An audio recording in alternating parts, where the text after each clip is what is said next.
Welcome to the Fundraising Elevator, where we're all headed up. This podcast is a production of Swaim Strategies, a consulting firm dedicated to nonprofit fundraising events.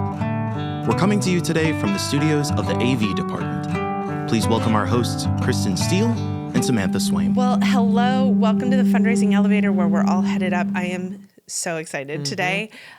We have one of the true superheroes of fundraising joining us, and this is someone who we have been dreaming of collaborating more with, and you'll see in a minute when we introduce her why her schedule is so busy with so much going on that we are so honored to have her joining us today. So today we're going to talk a lot about events, but not just events, fundraising, event, and strategy and how they apply. And we're talking to how the expert on your team can make all the difference. So let me first introduce TiWanna to you. TiWanna Kenney, affectionately known as TK, is the expert you want on your team. One of our favorite benefit auctioneers, she understands the importance of mission, relationship, joy, and strategy in fundraising. Important elements that I think sometimes we overlook. TK is the founder of Astounding Auctions and has proudly assembled a diverse, purpose-driven auction team to support nonprofits across the country. TK has since become a trailblazing visionary with a mission to revolutionize the fundraising auction world. As a U.S. Army veteran, TK is the first Black woman auctioneer to achieve the esteemed title of Benefit Auctioneer Specialist, making her a leader in the field, offering her clients an expert on their stage in both English and Spanish. She brings energy, inspiration, and strategy to ensure that those important moments tug at the heartstrings and, most importantly, drive those donations. But she doesn't stop there. She is an educator at McClellan Community College, a leader in the National Auctioneers Association and the Texas Auctioneers Association. Additionally, she spends her time where her heart is and serves on a number of boards. Knowing the needs of nonprofits firsthand, TK stands as a steady advocate for the Black community, women, veterans, entrepreneurs, and LGBTQIA plus community with a commitment to excellence and advocacy in everything she does. TK, welcome to the Fundraising Elevator. We are so glad you are here. We've been dying to have you join us. And now you might see she is a busy, busy leader. So thank you for taking the time today. I'm excited to be here with y'all. Well, you are so gifted and so skilled when you step on that stage. We have seen you transform rooms. We have seen you raise millions of dollars. But first, why do you do this work? What moved you into raising money for nonprofit organizations? Well, I found it by accident, or should I say it found me by accident. I spent 18 years in financial services, 2 decades of watching money move, watching how people give, how they don't give, what makes someone confident enough to write a check for many things, not just fundraising, but for even their fun purchases. But I had this moment when I was in Leadership Austin where I said I was going to pretend to be an auctioneer just for fun, and it changed everything. A classmate said that I need you on our stage for our gala. I'm on the board of this org. You have to show up. And let me tell you, after I did that the very first time, I was like, I may never be able to make the impact of a Mackenzie Scott with my own pocketbook, but what I can do is be the conduit to it. And it has changed ever since. I can help the nonprofits raise the millions of dollars that they need. I can understand the donor language because it is a lot of financial language in the same. Yes. I understand missions. I know why it's crucial. And so I get why it's so urgent. And I realize I can do it from the stage. And I've been in love ever since.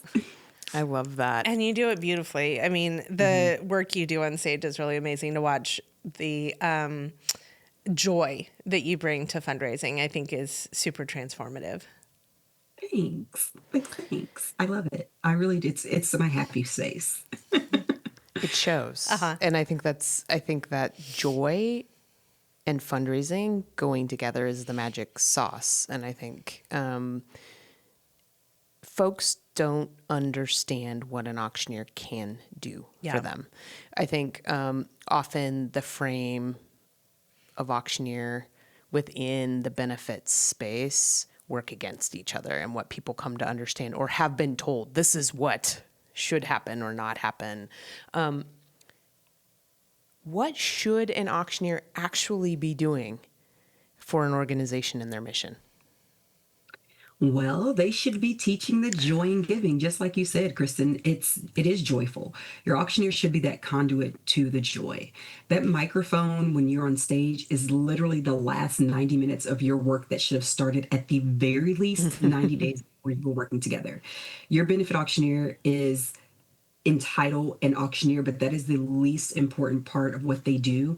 It really is that benefit piece. It's the strategy and the conversations, that donor intel, the way that they're helping you build the appeal, asking questions that you didn't expect, noticing the things in your event plan that you may have stopped noticing because you've been doing it for so long, it doesn't jump out to you anymore. And so it's that fresh set of eyes every single year because they've seen this more times than most development directors get to. Your benefit auctioneers in rooms doing this multiple times a year. They should literally be your partner. And the auctioneer, like I said, is the least important part of what they do, except for that last 90 minutes when they bring it. You want to make sure that you're hiring a whole role, not just a costume of a benefit auctioneer.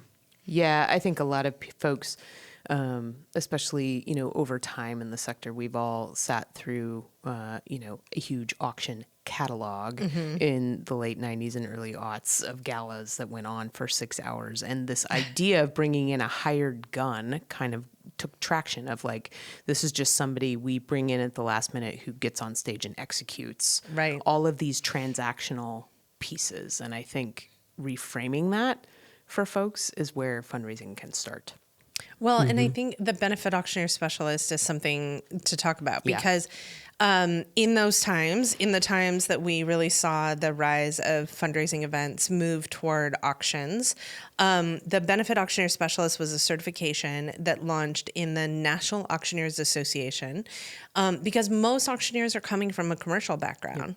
And the school of thought in that space of the commercial background is sort of we sell things in a 2-minute time block because if you're there to buy cattle and you don't buy the first one, you're probably going to bid on the second or bid on the third.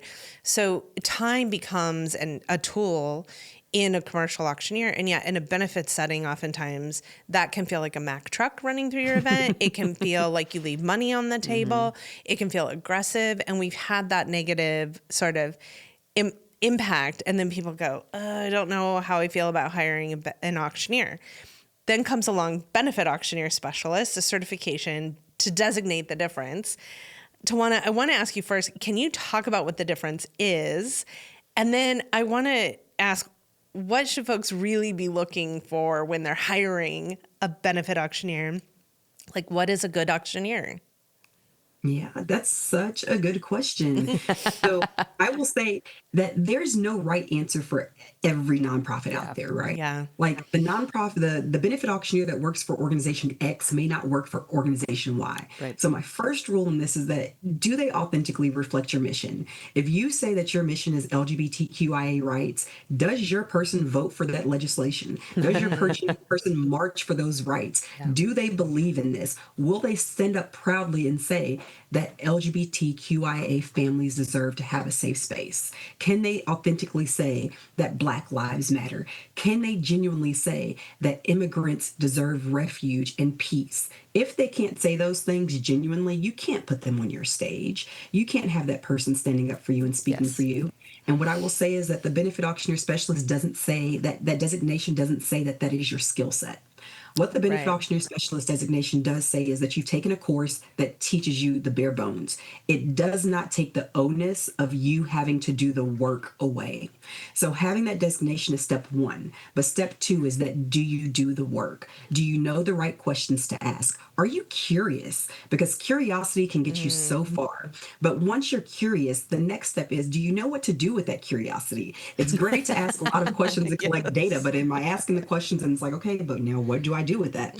I equate that to, that significant other that asks all the right questions because they read the book, but they're like, okay, well, they said that they wanted me to know how they felt. Now I know how they feel. And then they go and sit down and watch the football game. And you're like, okay, but what about my hug?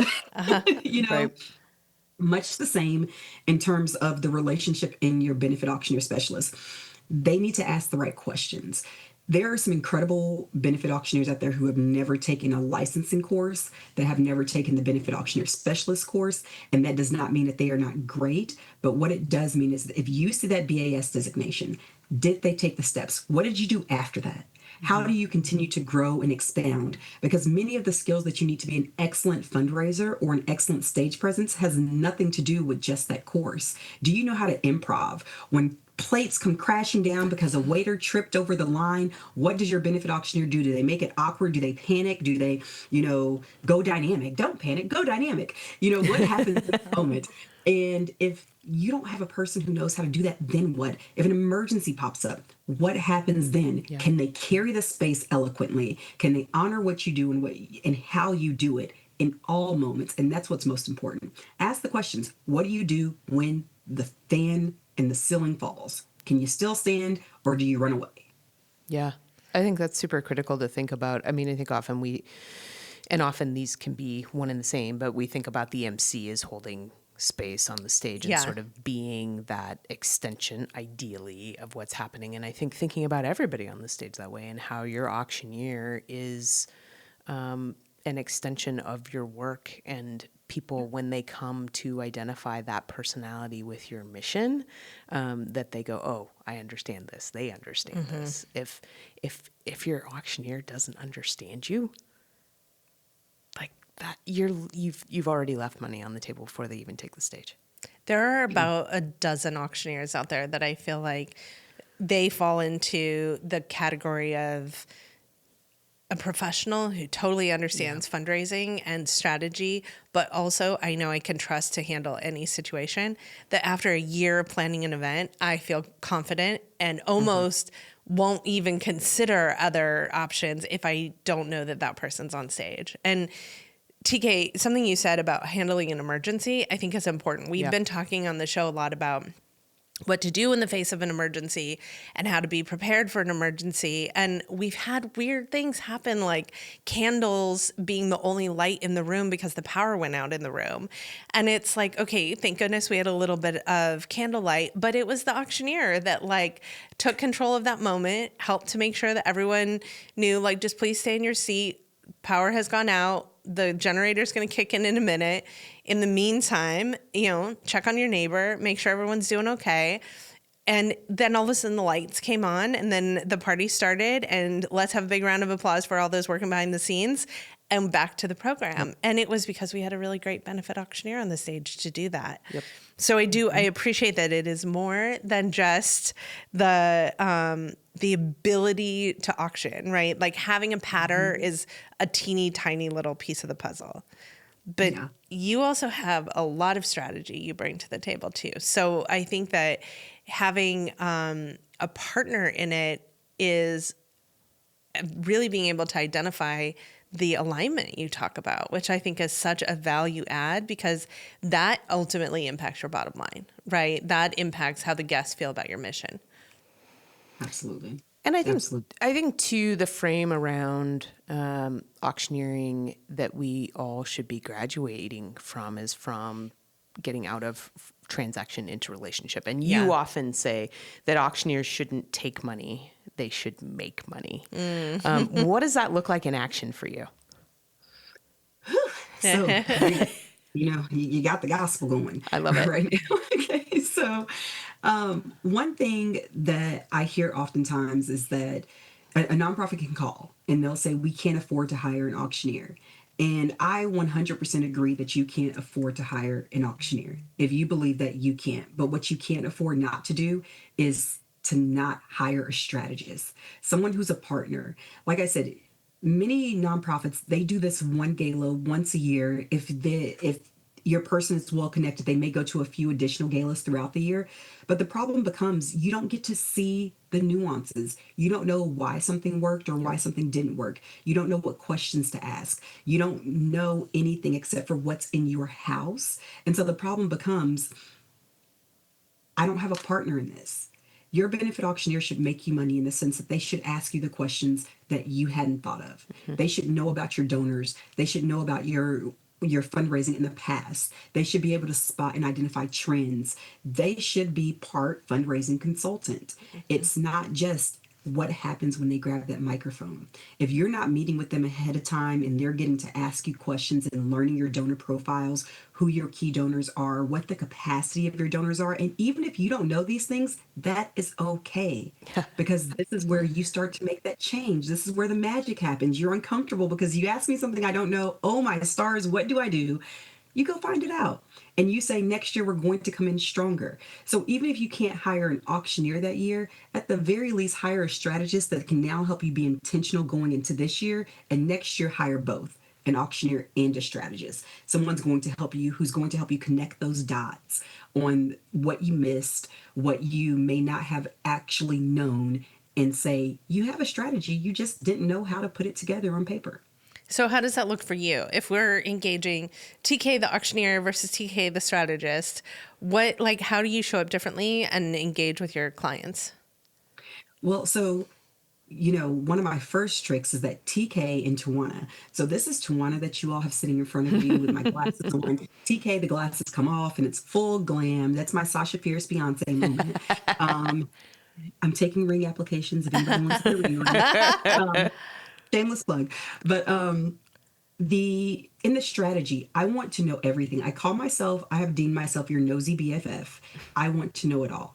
Let's go over the last 2 years. What was your top gift? Who is that person? Are they still engaged? How did you date them after they gave you that gift? When they said yes to giving you money, did you send them flowers? Did you send them chocolates? Did you follow up and ask them out for another date?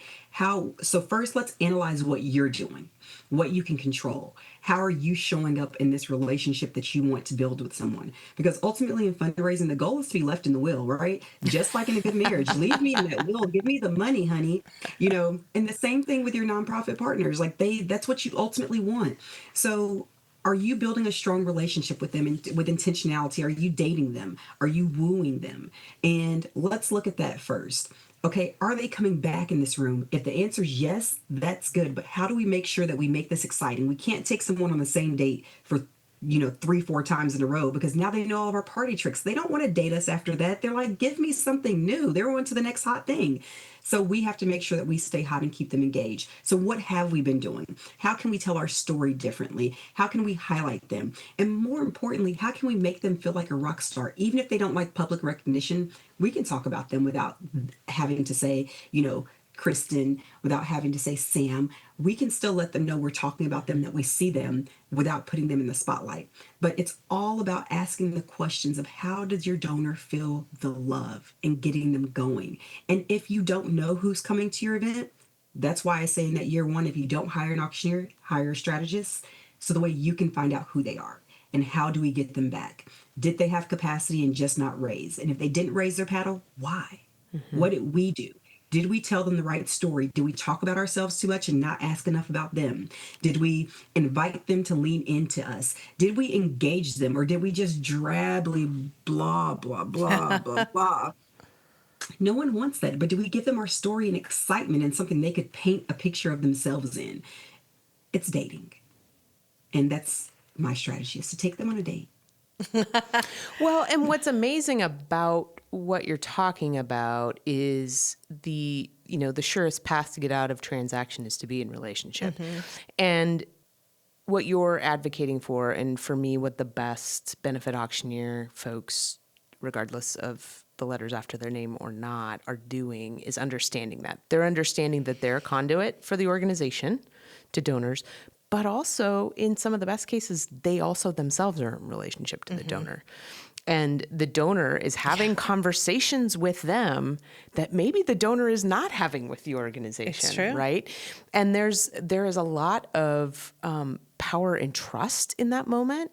And I think it's really important for organizations to think about the auctioneer as an extension of that and what that looks like. And so I love the idea of, you're in a long-term strategic relationship with your organization and you get on stage and execute. But that strategic relationship that you're in is where the magic sauce is for all of it. Yeah. Well, and TiWanna, I know that you're in Texas. Every region, I think, has a little bit of a different culture to it.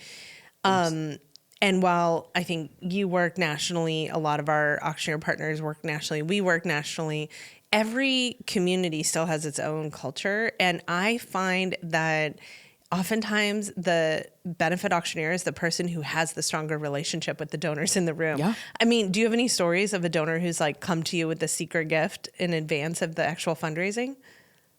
I have a lot more donors who've come to me afterwards and told me the story of how it changed. I came in here tonight yeah. and my idea was to give, $5,000. But when you said 25,000, and when you said this, I saw myself in that story. I remembered that moment for me.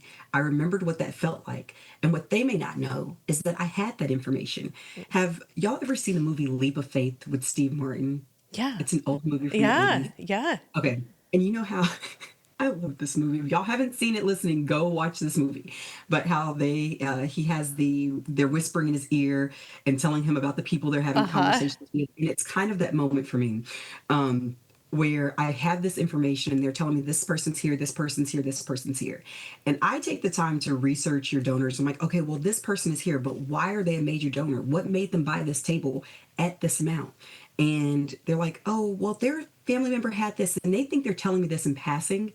But when I weave this into my story and I just so happen to look in the direction of said table, and they feel the spirit talking to them because, oh my goodness, she was talking to me. That's intentional. That's that strategy. That's understanding when someone says something to me that many of our donors have experiences with us. One auctioneer can hear that and say, okay, that's good to know they're connected.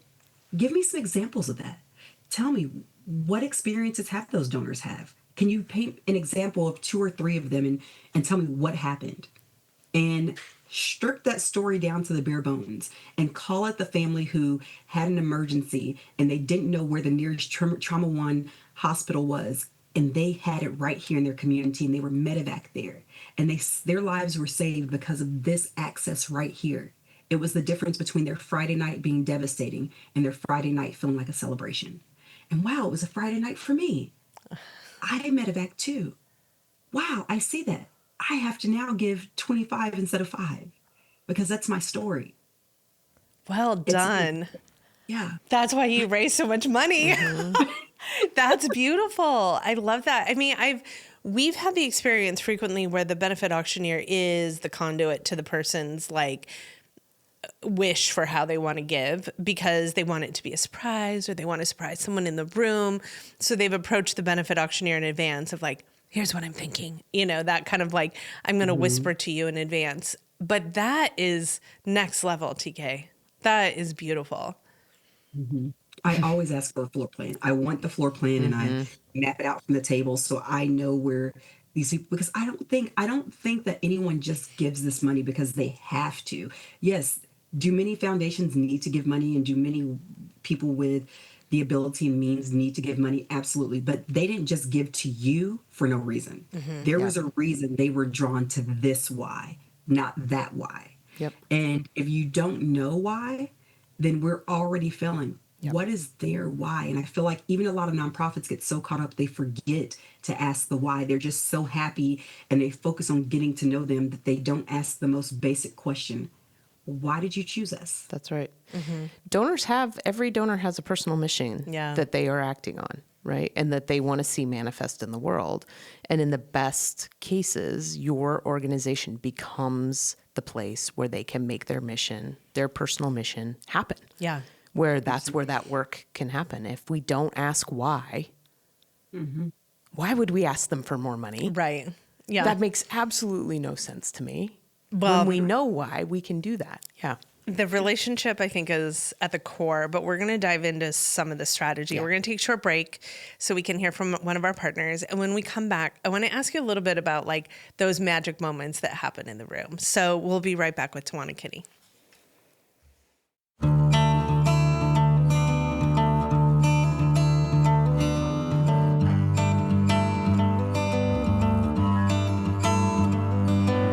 Ready to take your fundraising to the next level?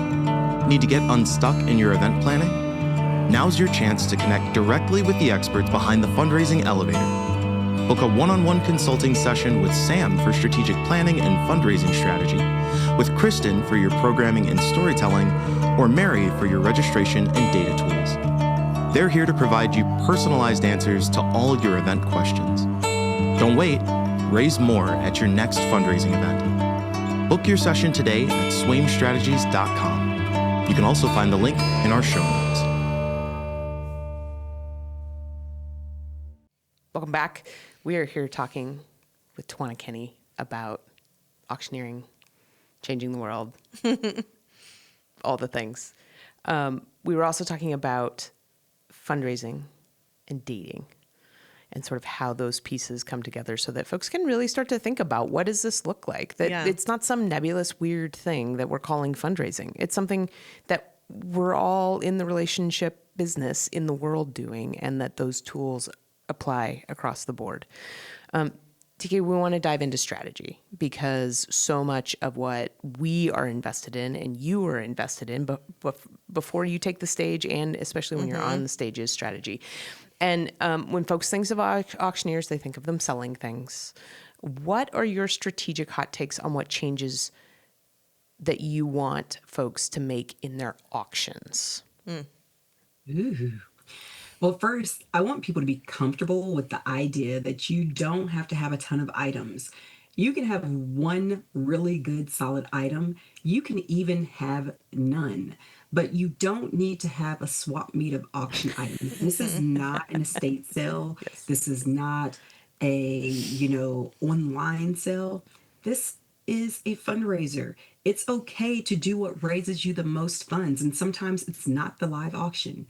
When you have people who have come together in fundraising, and because fundraising is dating, and I mean that literally, this is their first date with you, or their second, 10th, 11th date with you. This newsletter calls them back. The thank you note is the flowers. The next morning, you ghost your donors between events. They're going to ghost you back. Anywho, digressing. But I want you to know that it's okay to have one item, to just have 3 items, or no items. Because I feel like everyone thinks that auctioneer means I automatically have to have an auction. And that's not true, because the auctioneer, when it comes to benefits, really is the benefit to you, the benefit to your donors, the benefit to your nonprofit. Yep. As a follow-up on that, which we've talked about before, what are the best auction items for folks? Because I think we all feel similarly that items are items. Right. Mm-hmm. They are. Items are items, and people don't want more stuff. Everyone is downsizing. Everyone's trying to figure out how to get rid of things. When you put art in an auction, unless it's an art auction, art is always subjective. So the first thing that happens is that I have to figure out, does it match my scope? Does this match my aesthetic? Does it fit in? Is it too big? Is it too small? The place I'm trying to fill. People shop for art and jewelry with purpose and intention. Yep. So if you're doing art and jewelry, I always say get those pieces commissioned. But my favorites for auction items are going to be experiences, those once in a lifetime experiences that you can't get anywhere else. Do you happen to know an incredible chef? And when I say incredible chef, I don't mean the restaurant down the street. I mean an incredible chef, James Beard nominated, mentioned, Michelin starred chef, someone who does something unique, that has a gang of friends that can come in and bring you this incredible chef's package where they're all cooking you a course in your home. When I say experiences, do you know a notable person who someone could go have golf with? For crying out loud, if you got me in front of golf with Warren Buffett, for crying out loud, like, that could be incredible. But who's your Warren Buffett? It doesn't have to be that. Do you have a local Warren Buffett? Do you have a statewide Warren Buffett? Someone who has that type of savvy, who 1 minute with them can change everything about the way you move in life. Do your children or grandchildren love the arts and they want to be a ballerina? Can you give them the opportunity to be a ballerina for a day? Can they be Mother Ginger in the ballet, because they get to have that moment where they can dress up and be right there with the ballerinas, even though they're not quite ready to do it themselves yet? What are those things that intrinsically tie into your why that can automatically pair into something that can help you raise more money and give your donors an experience and tap into you? Even so much as we have the Austin Under 40 Awards and the Sunshine Camps. One of their auction items is volunteering for a day. So a company buys the spot to go and volunteer there. They're paying for it, but it's double philanthropy, right? Because they get something good where their team gets to go out and experience and learn more about them, and they raise money with the item. So your items can be anything, but trips, experiences, and those one-of-a-kind opportunities are the absolute best. Love it. I couldn't agree more. I think the mission specific Yep, exactly. auction packages that you mentioned, TK, like that to me is just another invite in. I don't know. Did you happen to read the Chronicle Philanthropy article that came out at the end of May that was all about like the new gala? No, I haven't read it yet. It's a great sort of reflection of 4 nonprofit leaders that have reshaped their gala. And that's the number one thing that they did, is that they focused on their paddle raise, which I want to talk about next. They focused on their storytelling, and then they made everything really mission centered. Yep. And that was like absolutely what we see is working. And the mission centered auction packages, I think, are actually another dating opportunity, right? If you like the ballet opportunity, let's say, for example, you invite someone to be Mother Ginger on stage, or the volunteer opportunity, you invite someone to come volunteer at camp for a day. That is another dating opportunity. You're having the opportunity to be in front of your donors again. And so donors are paying to be stewarded. Yeah, absolutely. Like that's basically what we're doing in that moment. Yeah. We're saying, sure, you come buy this and we will continue to steward you. Yes. And it's going to be a fun day. Yes. And yet, you know, as an owner of a company, I'm looking for ways to engage my team. Here's a great way to do it. I'm in. That can be our team retreat. So I love the mission-centered auction. But the paddle raise. Let's talk about the paddle raise. I am shocked how often I talk at conferences and find out that more than half of the audience is not doing a paddle raise. And sometimes I think it's because they haven't seen it. There's like a cultural gap that happens where some communities just are not utilizing this as a tool. And yet I have also heard from folks that when they do a paddle raise, it's transformative, and they're kind of like setting the tone for what's possible in their community. So I'm curious for you, when you're thinking about the paddle raise, are there any key strategies when an organization says, we're not sure about this, we've never done one? What are some of the key strategies you put in place before you get on the stage and say, raise your paddle to give us money? Well, you know, the paddle raise is my absolute favorite part of fundraising. And so when I think about that appeal moment, whenever I have someone who has told me they've never done one, the first thing I want to understand is why, because there are many objections that I've heard. Some people feel like it feels like begging and it's uncomfortable. You know, what if no one does it? And I'm like, but what if they do? But my dear, what if you lie? You know, and so what if you do? And if you feel like it's begging, what makes you feel that way? Many times people may have seen it not done well before. A lot of organizations do it themselves, and it can turn into that. You know, you have someone who gets up there and says, come on, we can do more than that. I know you have money, and they start calling people out and pointing things out. No one wants that. That does look dirty. But what I think about the appeal is understanding what their story is going to be. The first time someone tells me they're doing one, it's helping them understand what it truly is. This is the moment where your audience gets the chance to come together. They already believe in you. They said yes to coming out to this night for a reason. Our job is to make sure that when that ask happens, they have every reason to say yes, that we've told a powerful story. From beginning to end, there's a continuous thread and through line that carries them from inception to execution. That the donors are prepared, that if you have people who are your major donors and they have the ability to give, that they understand that they came in to help you accomplish something. If we are dating and the first time I hear that you have a need is in front of a room of 275 other people, I feel like, oh my gosh, why didn't you tell me this ahead of time? Your major donors, let them know we really need to raise $100,000 tonight. If we don't raise $100,000 tonight, this puts program X and Y in jeopardy. So that's our goal. So the way they can come in with an idea of what they may need to do, and everything else is persuasion ahead of that. When you have a speaker or someone touching the stage, make sure they understand that through line. What is their role in getting us there? Everyone should mention that this night is about philanthropy. Everyone doesn't have to have the same robotic, and when it's time to give big. When it's time to give big. It's time to give big. No.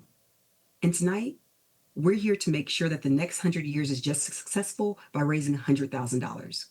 Excellent. When we hit this next part of the program, I want you all locked in and focused to hear the story. It can be different asks, but it's continuous. And so that's my first thing. What is the message? What do we want guests to know? What do we want them to do? And what do we want them to feel? And we're going to do that and craft that together. I love that. I just had this like aha while you were talking, TK, about, we talk a lot about pre-committed gifts and the role that a pre-committed gift can have. But now that I'm thinking about it from your dating analogy, that idea that they're not included in the conversation ahead of time, that these are your most invested key stakeholders and that they need to be in the conversation with you ahead of time, both to be ready to give, but also to be in the loop, to be what a brilliant analogy, especially thinking of some of our events where we have a couple of like really key major donors. You're absolutely right. If they were not in that conversation in advance, they would feel left out. They would feel like, why didn't I know this? They also, not only do they feel like they're left out, they aren't given the opportunity or the agency to impact in a different way. I mean, to get to your point of the $5,000 donor moving up, that some of these conversations in advance, while you might not get that specific information, and they may just go, yes, I'm in for a pre-commit. I'm not sure what that looks like yet. You've planted the seed for them to go noodle on what that looks like. I have a wonder. Can we go back to the potential ick moment for organizations when they talk about thinking about a special appeal and getting them on the path of when a special appeal feels good? Because when it feels good, it feels good. What is, as a strategist, how do you approach those conversations with organizations who are just like, I've been to all these events and the special appeal always feels icky. It always feels like they're hammering on me for money. And how do you help turn that crank for an organization for them to see the real potential before even getting to all of the elements? Like, here's the story and what that looks like. Like, fundamentally, this is a fundraiser and you fundamentally are a fundraiser. How can they see themselves in this moment differently as an organization and what its potential could be for them? Oh, that's a good question, Kristen. So I think the first thing that happens when people tell me about the ick is I want to know, what is it? Tell me something that you heard them say or something they did. Yeah. First thing that we need to do is make sure that we're operating from gratitude. If we're not operating from a place of gratitude, let's say that no one raises their paddle. What do you do? And I feel like this is a fair question that nonprofits need to ask when they're interviewing auctioneers. What happens if no one raises their paddle at our top level? Is that ideal? No, but this will tell you so much about what happens. Do they keep pressing? Do they move on? Do they wait for however many beats? And what's their transition point? Mine is, thank you for allowing me to ask, but we're still going. And that's it. There's never a moment of saying someone's gift, do you want to give at a large amount or a smaller amount? Because that's not fair. Someone's smaller amount may be the largest thing that they can absolutely do. And say, we're going to go through a multitude of numbers, and there's something for every single person in this room. And collectively, it becomes a unit. And bringing everyone together. There's no bullying. There's no picking on. There's a lot of relation to real life. Like, it costs me factually, every time I open my front door, it costs me $250. Like, there's like a little ding machine. I open the door, I'm just like, close it. Don't even open the front door. Whether I'm picking up a package or whatever, I may make it relational, but never bullying. And that's the biggest part, is an understanding. Tell me about your donors. And if you're strategizing, asking the right questions, there may be somebody in that room who $500 felt like $50,000 to them. Yeah, absolutely. And if we can't honor that for them, then that is such a bummer. We want them to feel just as important with that $500 gift. And so at those levels, we start clapping and we give the celebration. I don't typically ask people to start clapping at the top levels just because, it feels good. Yeah, but no, we're going to celebrate at those community levels, the moments where we get to come together and be the village of whatever we're stewarding, because that's where the power comes in. That's where we were all there at some point in life. And that's the through line for me. You mentioned the village comes in. I want to talk about that. So we talk often about this idea of collective effervescence, that like giving my own gift, right? Like filling out an envelope or sending a check in might feel rewarding for the mission. Like, yeah, I believe in that. I'm giving because I feel like it's important. But it's different when you're in a room full of people and everyone makes a donation together. You have that moment of collective action together. It's like confirmation, right? It's like a soothing for the soul that you see you're not in this alone, that we all believe in this. We all believe in justice. We all believe in this moment. There's also that like brain chemistry thing that happens where there's a sense of relief, like, oh, here's something I can do, right? Because I can't solve world hunger, and I'm not Warren Buffett. I can't write that giant check, but my money just turned into something bigger because it was about this like bigger action that we were taking. I hear stories all the time. You just mentioned a few where donors had like an aha moment in the event. You talked about the ick factor for organizations. Let's talk about the excitement when someone does do a paddle raise for the first time, or has that paddle raise that like exceeds expectation. Can you talk a little bit about like the stories of what you hear from both donors in the room and organizations when they like take that collective action together? So my favorite part is when it feels like the room just took a major exhale together. You know, you see the paddles go up and you feel it. You're in that moment and you say, this is happening. It's happening. And sometimes I'll even say it in the microphone, whomever this person is that may be honored, let's bring them to tears with our generosity. Let's make this moment. And when it happens, I have goosebumps just talking about it because I can feel the moment. And where someone comes up afterwards, like, I got to raise my paddle. Yep. And I can't tell you how many times I've been in a room where we did go down to $100 against, they're like, it's going to take too long. But you told me that your organization cares about equity. And if you care about equity, we're doing $100 because that says we care. And when someone comes up and says, I was able to give I didn't think I would raise a paddle tonight. I was so bummed out in the auction. I was so bummed out here, but I was able to raise a paddle at $100. And I was so excited. It felt so good to give back to an organization who gave to me.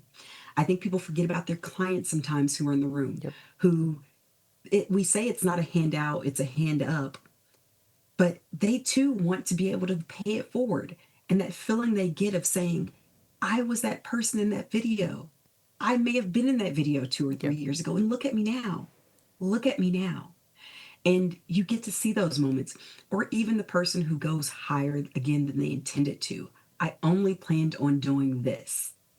But after what I saw here tonight, or the person, my favorites, I didn't know what the heck I was coming here for. So Don said that he had a free ticket here. I love his wife, Barbara. I said I'm coming out with them. So we showed up. We came here. I didn't know what this was, but oh my gosh, hot diggity dog. I had to raise my paddle at $2,500. And thanks for taking away, my wife's anniversary present, but I did it. And, and it feels so good. And I had no clue I was going to do that tonight. Those are my favorites, the people who were unsuspecting. And that means you did a good job. You told your story and you told it well. Bravo, you. Yeah. Well, and you took away all the friction, right? They just got lost in it. And giving feels good. I think we forget that part. And you just said it, and I want to emphasize that giving feels good. And when I have organizations that have that ick feel, that they're like, oh no, I'm not sure about this, I ask them about the last time they gave. And I'm like, did it feel good? And they're like, yeah. I was like, okay, so why wouldn't you want to offer that to people? Right. It's like, oh my gosh, it felt so, so good. I was so excited about it. TK, the other day when we were chatting, you said, and I loved it, and I wrote it down, you don't need a gala to read an annual report. Oh. Talk to us about the purpose of a fundraising event from your vantage point and what the opportunity is really for an organization when it's done well. Well, it's the one night of the year. Your donors and your mission, they're sharing the same room, the same air, and the same breath. And if we're using that night to recap last year's spreadsheet, the room has officially been wasted. So, when we're not doing that, we are here to create the impact and translate the work into the people. You didn't just help us get 15 backpacks. You helped 15 kids come home with their hopes and their dreams on their back, putting their artwork on their table and feeling like a big kid for the first time in life. That's what you did. We didn't just rescue 15 animals. We were able to give companionship to 15 adults who needed the love of their lives. And when they come home, their puppy's sitting there wagging their tail at their door, or their kitten's rubbing their leg. You provided comfort and nurturing. That's the story that we need to tell. That's not the building. That's not the roof. That's not the school bus. We're funding what happens inside the story. Yeah. And the annual report tells you what you did, but the event tells you why it mattered. And those are two completely different conversations. I feel like you need a t-shirt that says we're funding what happens inside the story. That is so good. So good. Well, we're going to take a short break, and when we come back, we're going to hop into the fundraising elevator where we're all headed up. So we'll be right back with TiWanna and Kenney. Change. It doesn't happen on its own. It happens on purpose. Thanks to nonprofits that believe a brighter future is not just possible, but needed and deserved, and that connect people to causes and turn moments of generosity into movements. That's why Bloomerang is built for purpose, to raise the bar on what's possible and help every act of giving lead to more. Because when the bottom line is a better world, no goal is too lofty. Bloomerang, built for purpose. Welcome back.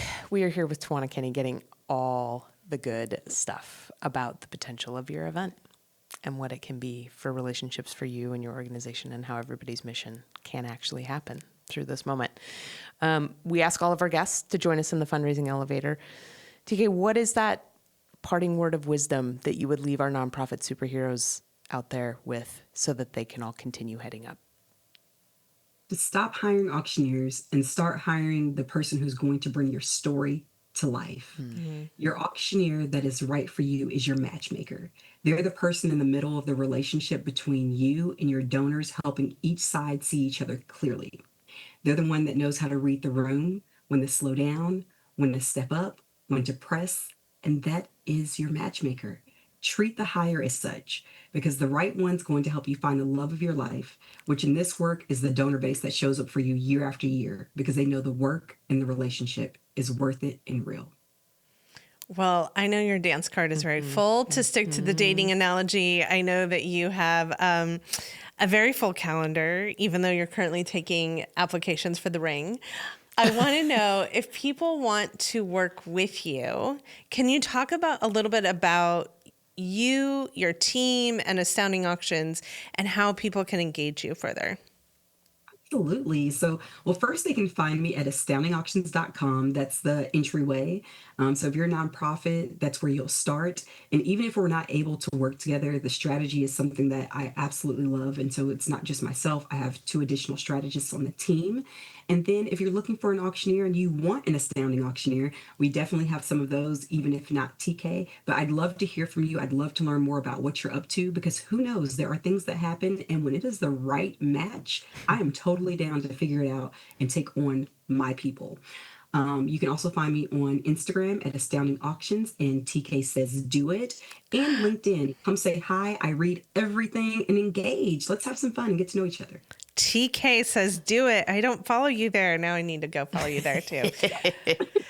Well, TK, we met during the pandemic. You were doing a lot of virtual work with us at that time, and I have just continued to be a super fan. I feel like you totally get it. You totally understand the power of that room, and you bring it to life, and you raise a ton of money helping so many amazing causes. Thank you for what you do. Thank you for both your work with the nonprofit sector and your work in advocacy for the nonprofit sector. And thank you for spending time with us today. We really appreciate it. Thanks for having me. It was so much fun. Thank you. Yes. And thank you for the fundraising elevator. Like, I love this so much. We're going up together. Where we're all headed up. Together. That's right. Yeah. The Fundraising Elevator is produced by Swaim Strategies at the studios of the AV department. The program is produced and directed by Steve Osborne, with audio engineering and original music by Dwayne Anderson and Heidi Christensen. Video production by John Collier. Graphic design by Pendulum Creative Group. And voiceover by Josh Boykin.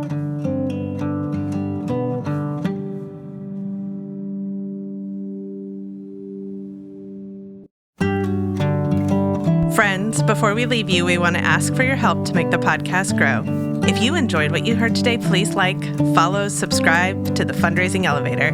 And if you're getting a lot out of the show, please share it with a friend and leave a review. These things help make sure that the podcast continues heading up. Thank you so much for tuning in.